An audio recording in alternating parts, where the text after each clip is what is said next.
কাতার সংযুক্ত আরব আমিরাতের পর এবার সৌদি আরবের বিভিন্ন অঞ্চলে ভারী বৃষ্টিপাত হয়েছে। রাজধানী রিয়াদের কিছু অঞ্চল সহ দেশটির অনেক এলাকা তলিয়ে গেছে, কিছু কিছু জায়গায় বৃষ্টিতে ভেসে গেছে বেশ কয়েকটি গাড়ি। সৌদির আবহাওয়া দপ্তর জানিয়েছে, আবহাওয়ার চলমান পরিস্থিতি কয়েকদিন পর্যন্ত অব্যাহত থাকবে। সতর্কতার অংশ হিসেবে বিভিন্ন স্থানে স্কুল, কলেজ ও বিশ্ববিদ্যালয় বন্ধ ঘোষণা করা হয়েছে।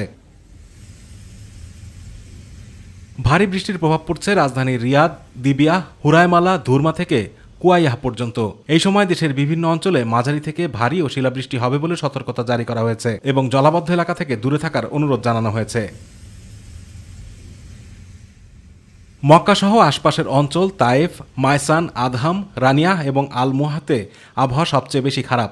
অন্যদিকে মাঝারি বৃষ্টিপাত হচ্ছে রিয়াদ ও ওয়ালি আল দাওয়াসিরে।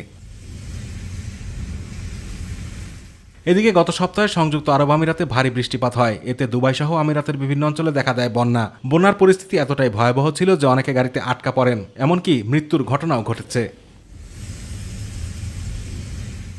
আতিকুর রহমান তিতাস, মাই টিভি।